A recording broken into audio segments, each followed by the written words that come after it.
Hello, class. I think it's time.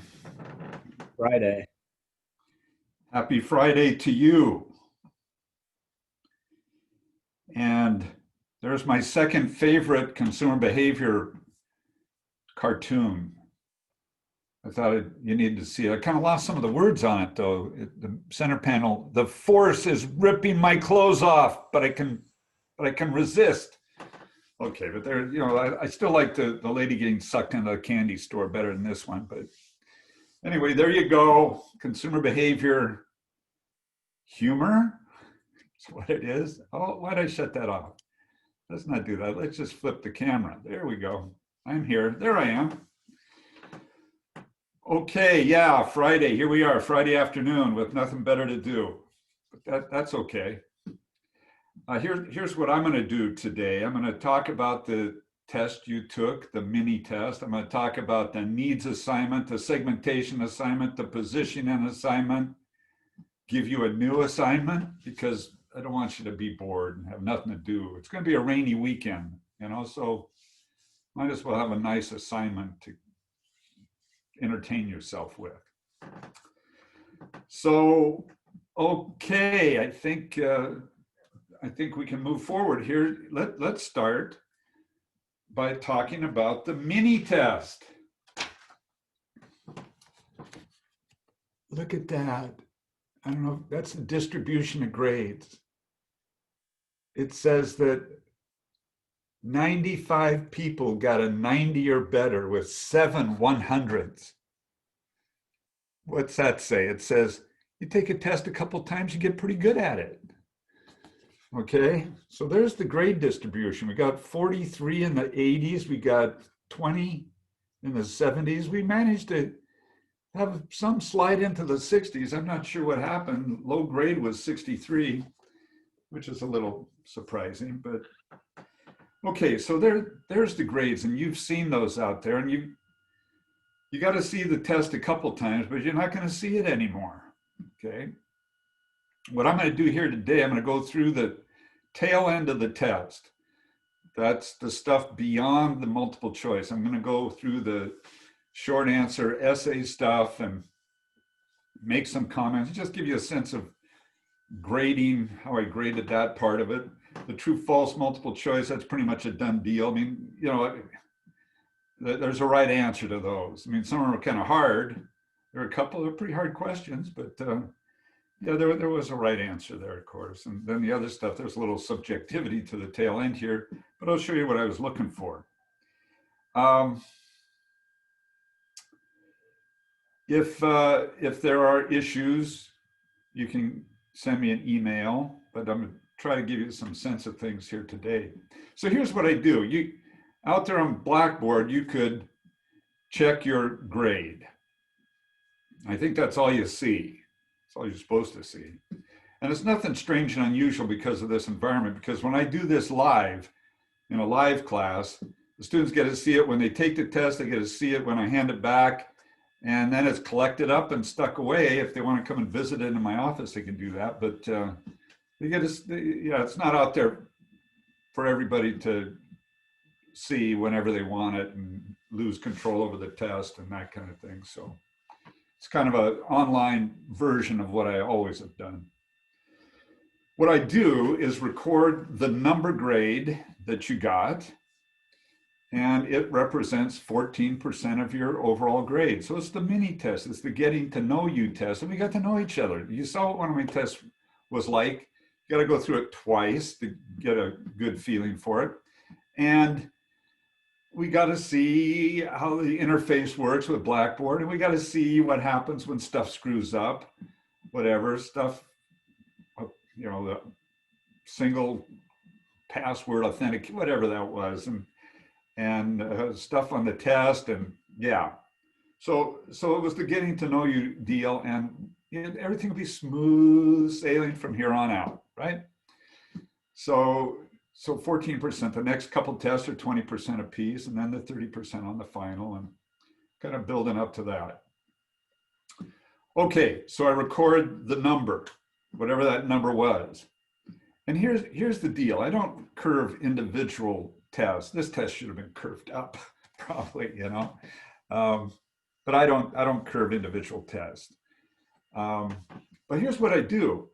I give you a guarantee up front here that if you get a 90 overall average for all the stuff in the class, tests and assignments, you get a 90 or better, that's some kind of an A. That's an A minus or above. I won't raise the lowest A to a 91 or a 92. No, I get the 90, that's a guarantee. That won't raise, but it could drop. And I can't tell you that at this point. It's when I do the final grades, look at the distribution and that kind of stuff. And so same with 80s, 80 or above is that B minus or better, you know, in that 80 category. I won't raise the lowest B to an 81 or to whatever, but I could drop it. I can guarantee 80 though. Could drop it to 79, whatever. Okay, same with C, 70. So that's a little guarantee up front for what that's worth. And then, yeah, curving final grades if need be. All right, what else do I need to tell you about how I grade and stuff? What I do with grades. I think, yeah, you think about questions. Here's what I'm going to do. I'm going to look at the questions at the tail end of the test. A little more subjective aspect to them and see what we see there. Okay. So first question, fill in. Two major areas of marketing decision-making, target market and a related marketing mix. Okay. That's pretty straightforward. The second question, the hierarchy of needs. And I left a couple blanks. I had a blank at the top and it said social, then safety, another blank. And so what I was looking for, of course, was personal up, and I wanted it in right order. Personal up at the top, number one position, and then we had social safety, and then physiological at the bottom. If you flip those over, I gave you one, there was 1 point apiece. I still give you a point if you flipped them. One thing from looking at that, there's a lot of ways to spell physiological. I don't know if you know that. Some creative spelling approaches to physiological. I know there's one thing though, psychological is not physiological. So if you put psychological, no. For physiological, you put it for physiological, that didn't work. But number four, the main focus of marketing is really the study of, I harped on this a little bit, exchange. And as a matter of fact, I harped on that word when you gave me a definition of marketing. And some of you gave me the definition from the textbook. It looks like it was kind of cut and pasted right up. But we made a big deal of exchange the very first day of class. We had Mickey Mouse with whatever it was, exchange out there on it, and talking about all kinds of exchanges. So I made a big deal of that. And I wanted to see that in the even if it was the book definition. I wanted to see something about exchanges. So, okay, number 4, fill in, exchange, and its facilitation. That was 2 points. And then you got to the list. Had this swell list. And I gave you a memory aid in class, it says, that would help with this list, okay? There's that memory aid of how you might implement the marketing concept or the societal marketing concept. And so this came right to your mind when you saw that question. At least the first time you did, maybe the second time you did the test, you're on autopilot. Didn't have to even read the question. Okay, one thing here was some of these more open-ended ones. Fill-ins, yeah, that's not a lot of latitude there. But on the list and on the next 3 questions, short answer essay, there's a little latitude there. And here's a clue. Answer the question that's asked. Okay, some folks, maybe a little more important on the upcoming test, but some, they never did answer the question, or they danced around it and just losing points as you dance more. what was the question, and answer it. For instance, on this list thing, some folks said the top of the organization. Yeah, does what? If you're going to implement this. So they said the top of the organization, the bottom of the organization. Huh? That doesn't answer the question. What do they do? Okay, so make sure you answer the question. So I wanted 3 things of the 6 or so that are depicted by this. So number 1, the top of the organization gives it encouragement, support, auspices. Oh, that's what it does.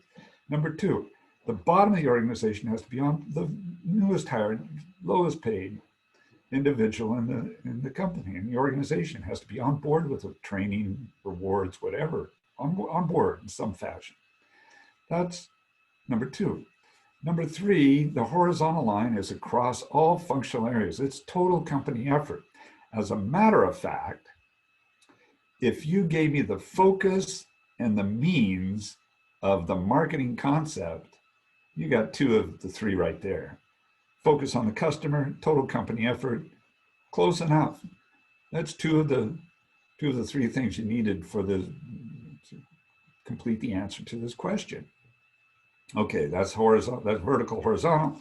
And then the 2-headed arrow coming out of the origin there.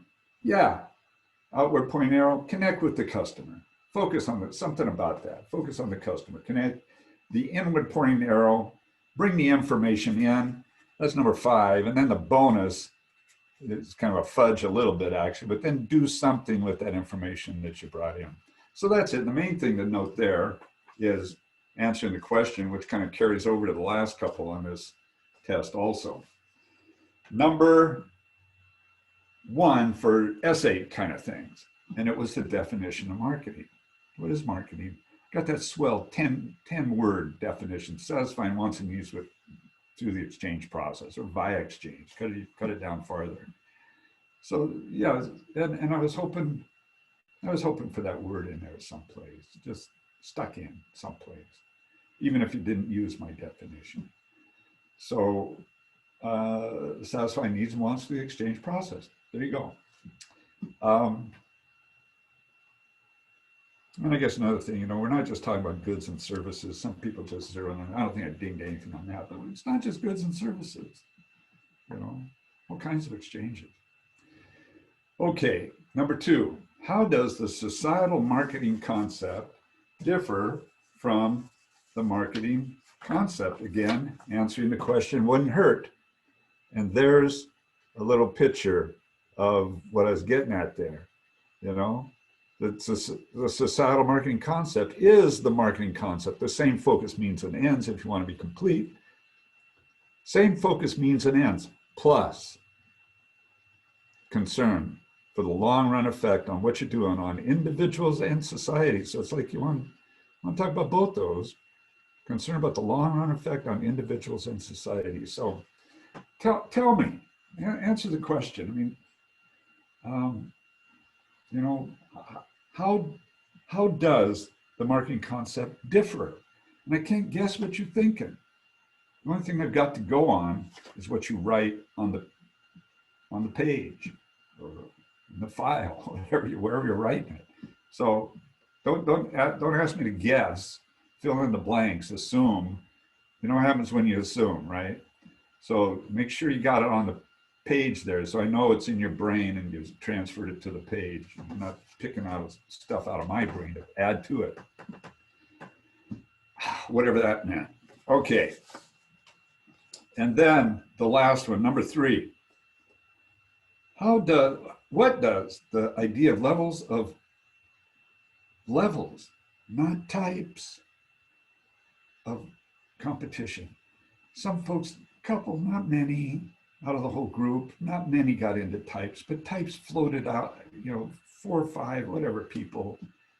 No, not types. It says levels. Types is economist. Monopoly, oligopoly, pure competition, all that stuff. So I wanted to zero in on the marketer kind of angle on competition, and that was levels. And what does levels tell us about competition? It tells us that there's more competition than you usually think about at the brand level, the brand to brand, battle of the brands kind of stuff, the direct level of competition. That's like the tip of the iceberg. Beneath the surface, we see all this indirect competition that may need consideration. We've got product form, product class, all the way back to needs and wants that folks are trying to satisfy. So you got all that indirect competition that a lot of times is ignored, not considered, and it should be. Because back to the need want level, people have scarce resources, time, money, energy, and they're allocating these resources against their needs. And where do you stack up at that point in time with regard to the things they need? Competing at that need level all the way back. Okay, so direct and indirect, not just brand level competition, but all the way back to needs and wants that people are trying to satisfy. There you go. Are there questions or comments there about tests? I think that when I gave you exposure to what I do with tests a little bit. Okay. So the final is, it's not cumulative, really. It's worth 30%, but that's because it has a greater amount of untested material than the prior test, and because I add some topics off of the prior test, the mini test and the next two tests. And so what I do, I give you a sheet that has like 10 or so topics on it. And you got to check those out again, but you don't have to go back through everything, just those 10 topics. So like on this mini test, should I harp on the definition of marketing one more time? Make sure you get that exchange idea stuck in there. I'll let you know. But, there might be a thing to note is, I went through the tail end of the test here, and that some topics, I'll let you know, will be visited once again on the final. A couple of them, 3, whatever, from this test.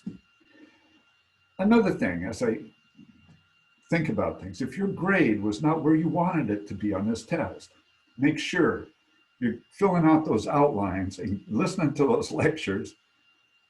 You can binge watch it, whatever, okay.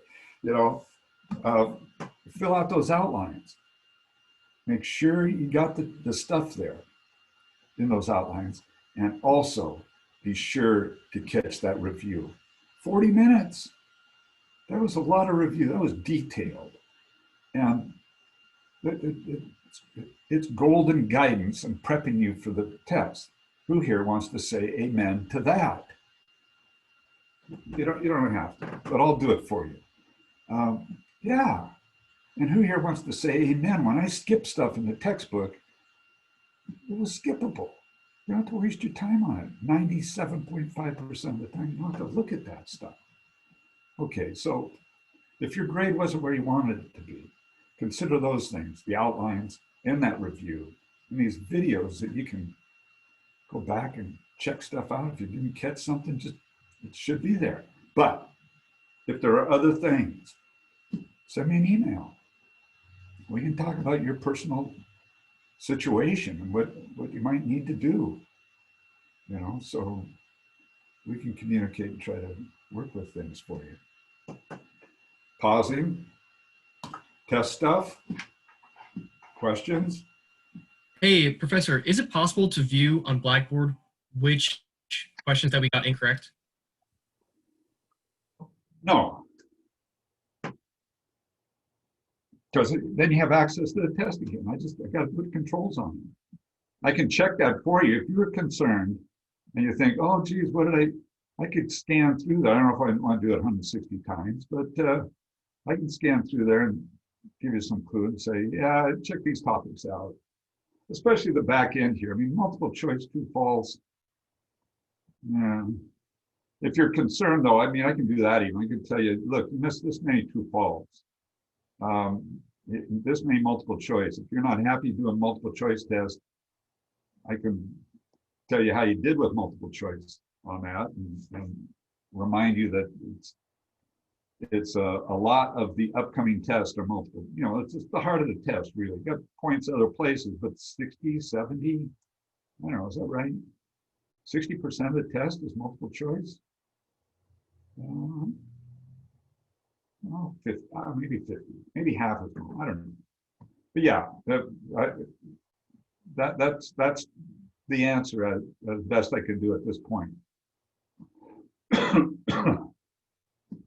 Other stuff.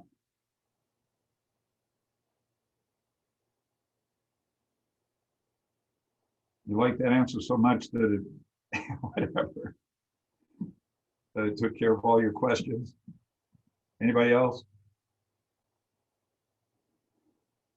Think of, and send me an email too. I mean, I can try to take care of your needs in that regard. Okay, test in this venue. Okay, send me an email. The needs assignment is done as far as I know. It should be all cleaned up, except for, what do you mean as far as you know?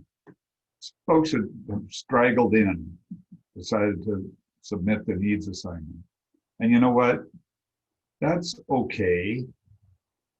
I like to have them all at one time so we don't lose stuff, miss stuff. But if you haven't done the needs assignment, you know what? You got a 0 for that assignment.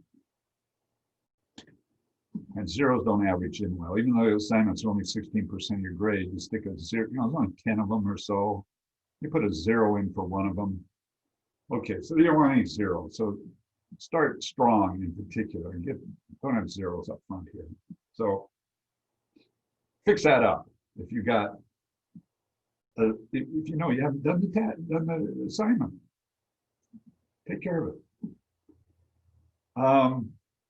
So that's the needs assignment. The segmentation assignment is in process. And one of the things I do with these assignments when we're in the classroom, yeah, I'll go, you know, you hand in the needs assignment, I'll put some stuff on the overhead there. You know, somebody attached some ads to it, printed some stuff, I'll stick it up there and say, hey, Johnny, why did you think this was a good needs appeal? And Johnny will tell me, and then I'll say, what other levels you take it? So I do that stuff live action. This venue doesn't lend itself so well to that, especially when you're submitting stuff via Blackboard. So I do that. And then a segmentation assignment. It's in process, not completely done yet, but we're working on it, okay? And one of the things I like to do, I go around the room on the segmentation assignment and say, hey, Sally, everybody named Sally, please stand up. Sally, did you do the surround shower? She said, no. I go, okay, how about Janet, Janet, God, oh, whatever. Okay, so, I'll get a little audience participation. So I'll just make some quick comments here about the segmentation assignment, kind of more the origins of some of these things. So first, product. The surround shower. Hooks to your present shower, tiny spray nozzles, head to toe. What a great product that is. You don't have to hire a contractor, just hook it up. And so, think about target markets. And yeah, okay, who here's showered in the last couple of days? I mean, you kind of should do that. It's like maybe a mass market thing, but you can kind of zero in a little bit too. Little spray nozzles head to toe. How about the elderly? Old senior citizen, 1 foot on the banana peel, you know what I mean? And there's spots that, God, I can't even get back there. Okay. Then you got these little nozzles from head to toe. Yeah. So you think about elderly, how about stress relief? Yeah, you could think about different, you had to come up with the mass or segmentation, who's the target market, what media would you use, what themes, and yeah, I'd go around and ask people about that. And, here's a genesis of this. One thing that stimulated my thinking on this product has, who's been to the Beaux-Arts Retreat Center? Gonzaga owns this, it's up north of town here. Beaux-Arts Retreat Center. Up on the 2nd floor of the Beaux-Arts Retreat Center is this. Whoa, I had to take a picture of it. I mean, look at that. You know what I thought when I saw that? I thought, Auschwitz. Okay, what am I saying? I mean, God, look at that. It's like you're going to step into that and get gassed. I mean, okay, that's what. That's not a laughing thing, but it's just the way my brain works. Maybe that's laughable. Okay, Beaux-Arts Retreat Center. Number 2, who here did low-calorie wine? Sally, where do I call Sally? Janet, okay. Low-calorie wine. I even gave you a theme for this. Same buzz, less bulge, you know? Where did this come from? Every once in a while you see this thing. It's kind of, not always, kind of targeted at a female market. I mean, here's this one. It's called Slight Wine, whatever, and it says it's 25% fewer calories, 32% less alcohol. That's not the product I was talking about, but it says down here, you know, where does it say it? Oh, a label features prevarications women are said to tell, such as, I always get up early to exercise. Patronizing, sure. Still, guilt-free wine could appeal to weight-conscious men too. Well, whatever. You know, that's kind of what stimulated that thing. Next, we have the sensing unit. Designated parking. Move your car to be towed. You can think of industrial applications of this. I mean, businesses, organizations, Gonzaga University, where they give their old professors, after years of faithful service, you know, their designated parking spot, you know, do that. Someone came up with a name once. I thought this was Space Saver. Yeah, I like that. I mean, this came from some article years ago about this guy. He got tired of people taking his parking spot. So nothing galled Kip Fuller more than some delivery truck in his office parking space. So he came up with this invention. There's the speaker that says, move your car, it'll be towed. Yeah. The stereo chair. Built-in amplifiers vibrate the body, woofer in the subseat, speakers in the headrest. What do you think? Someone in a prior class said, yeah, my roommates has one of these. It costs $100. That's baloney. Could check your friends telling you tales, maybe $100. So you can think of who would be the target market for this? And I don't think it's mass. Who would be the target market? How about sports fans? You're watching a football game and the quarterback gets sacked and you can feel it. You can feel it, the vibration as he hits the turf. Yeah, how about gamers? I think that's what that fellow said his roommate had one. It's a gamer. Oh yeah, when the slimy space aliens blast you, you'll feel it. Vibrating the whole body, the speaker, blast you there. Okay, how about industrial applications of this product? The stereo chair, whatever you want to call it. Industrial application, theaters. At Disney World in Florida, they've got 4D, you've got some of these chairs in this theater, and you get sprayed with water, and it feels like little things crawling across your back. Water, I think, comes from up above, but the little thing in the back or in the chair, like bugs life, bugs in your whatever. Okay, so theaters. How about dentists? What do you think? Dentists.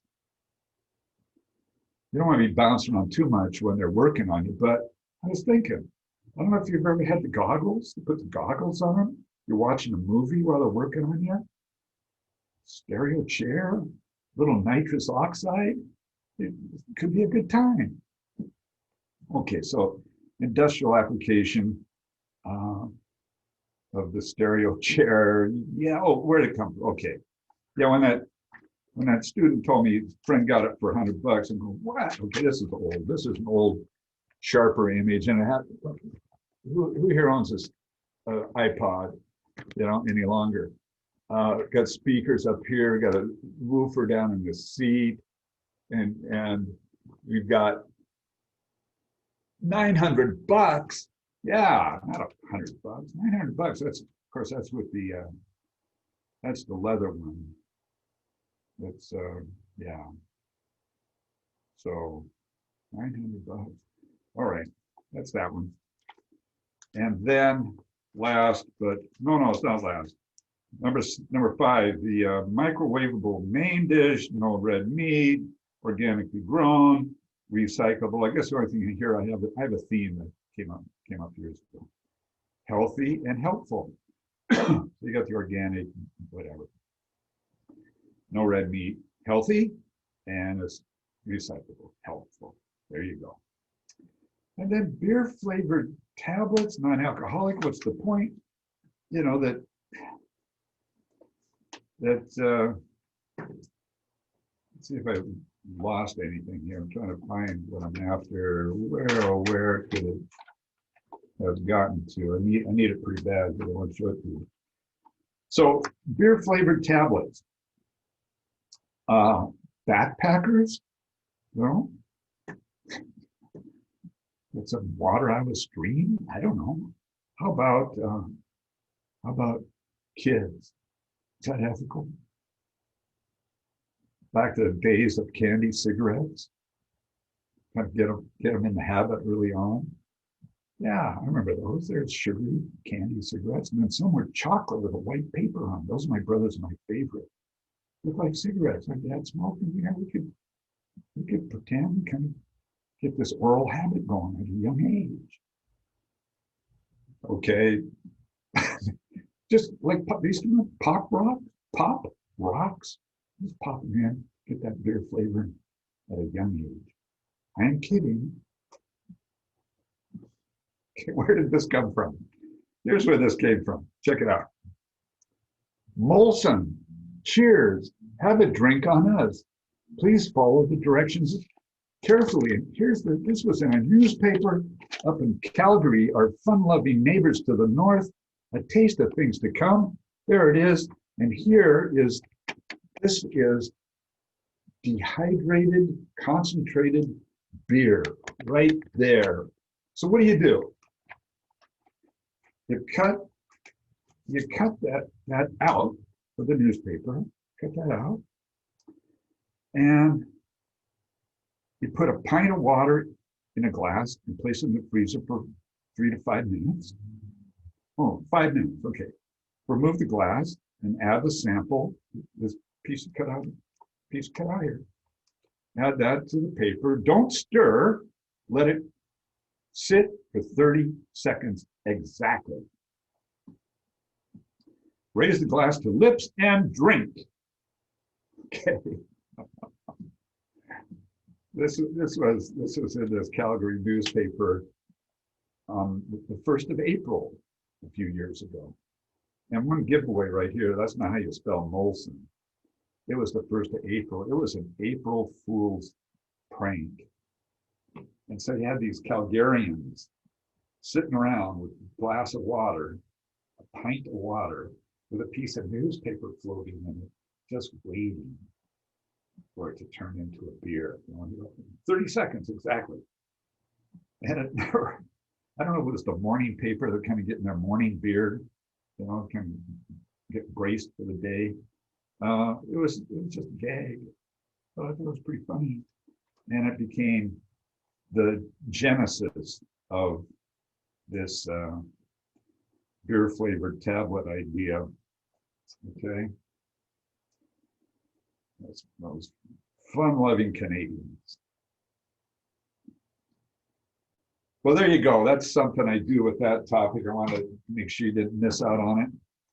That's the segmentation of the assignment. We're working on that. And then tonight, the positioning assignment is due by midnight. You know, up to 3 people can have their names on that assignment. And we said midnight. You know, you've probably got until, should I say it? I don't want you to slack off too much, but you probably got until Saturday morning, I suppose. You sneak it in Saturday morning. But yeah, so that get that in here. We're grading the segmentation thing. We should have that done pretty soon. So we can start on the positioning thing. But while we're at it, why not have another assignment in the works? Okay, so we got this little bulge in assignments going on right now, and I think it stabilizes or spreads out a little more in the future here. So, but here's a new assignment. So I'll pause for a moment. I hate to do it. Don't like dead air. I'll pause for a moment and see if there's something you need me to take care of right now.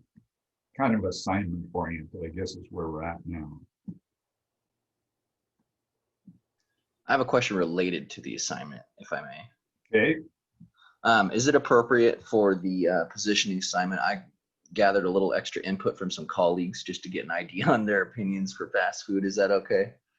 Well, you've gone above and beyond, you know, because you could pull this out of the air, you know, put wherever you pull it from, you know, and you didn't have to, but that's good, sure. And maybe make sure when you hand it in that say, and by the way, I talked to 45 of my friends. Well, okay, whatever you did, and let us know you did that. Yeah, that's good. Other assignment related. We need some more segmentation position. I have a quick question about the percentual map. Yeah. Is it okay if we turn it in through paper, or would you prefer it to be done like on Excel or Word sheet, for example? No, you're saying you take a picture of it, you know, PDF copy of it? Yes. Yeah, so you're doing it by hand, right? Or some, is that right? Yes, by hand. Yeah. As long as, yeah, that's fine.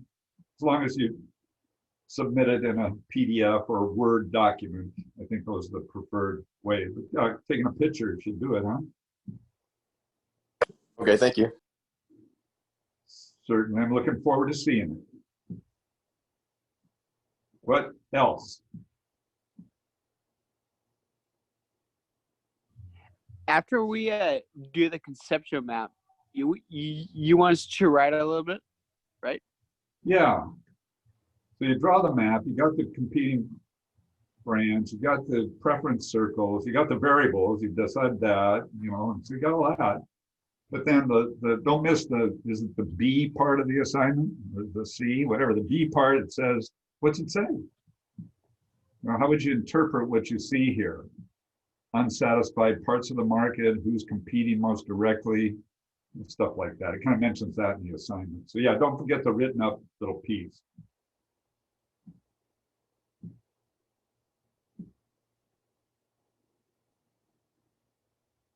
Other assignment stuff. Well, we've had 2 recorded lectures on consumer behavior, 2 outlines on the topic.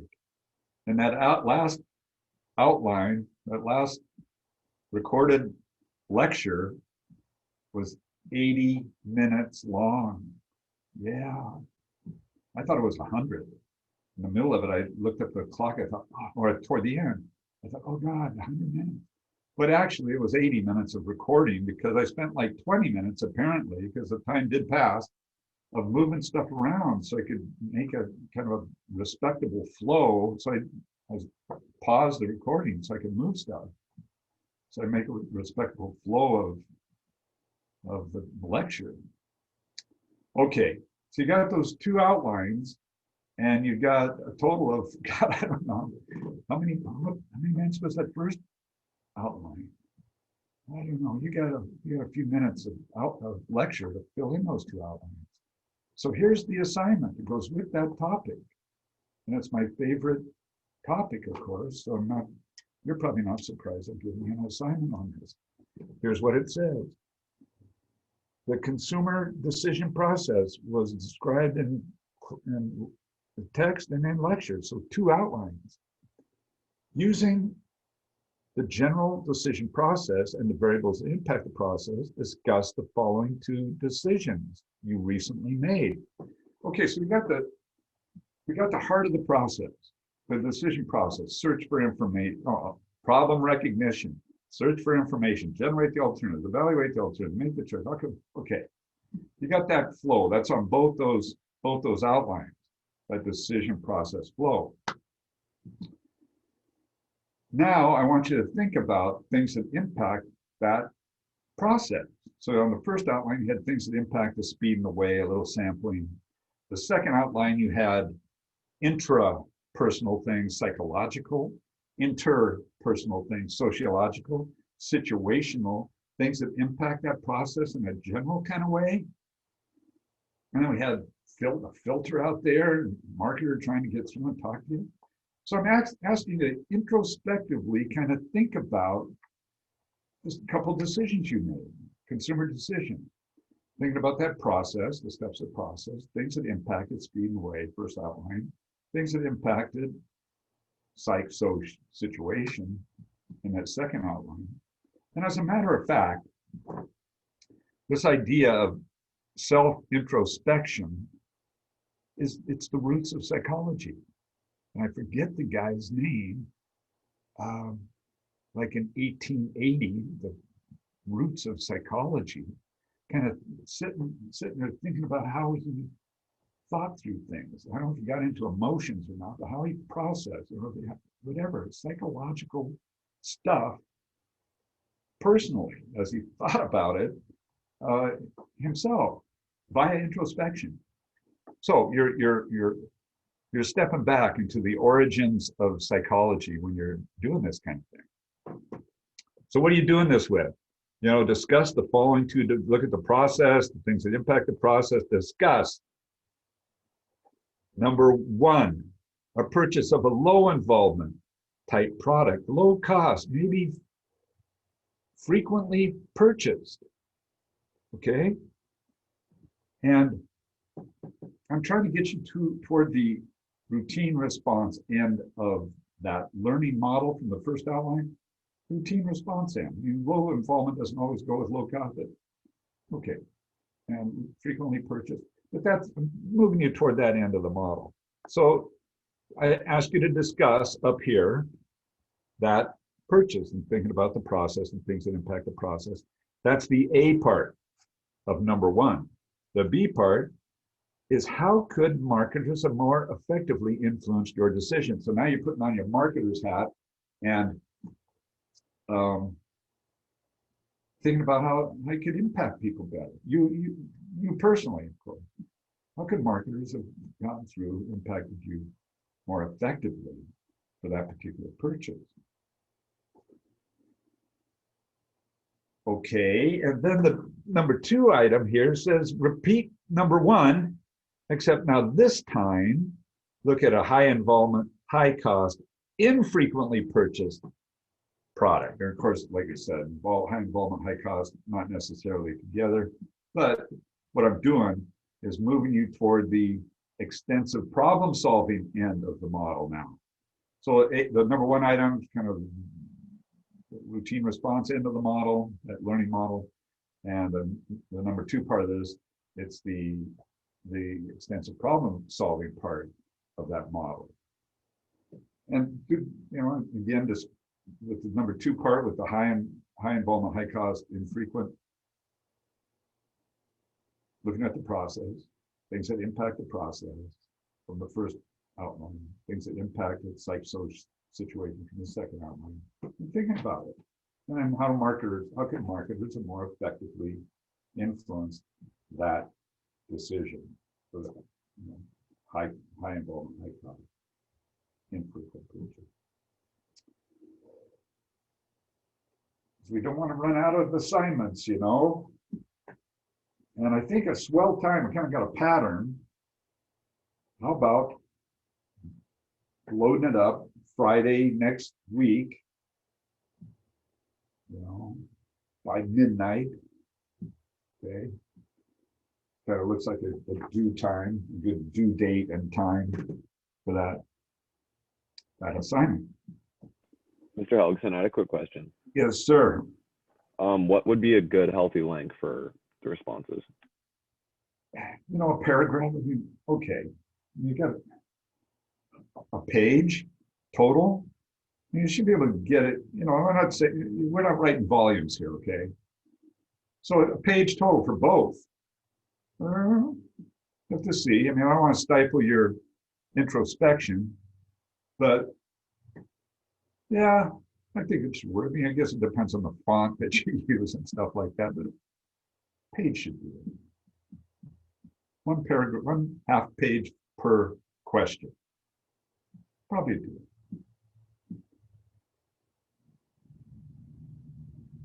Other questions on that assignment?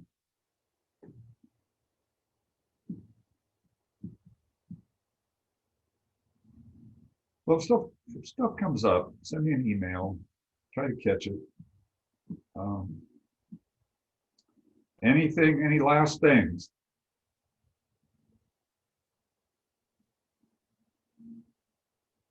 And hey, it's going to be a perfect weekend to work on assignments because it's going to rain tomorrow. We're slipping into autumn, even summer. Okay, send me an email, keep in touch. Have a pleasant enough rainy weekend. And talk to you again. Thank you. Bye. Thank you. Thank you. Sayonara. Arrivederci. Buona notte. Hey, Professor, do you have a couple minutes to talk after class? Yeah, I'm gonna stop this recording. Let me do that first. I'll do that. I think we can still talk. I'm gonna stop.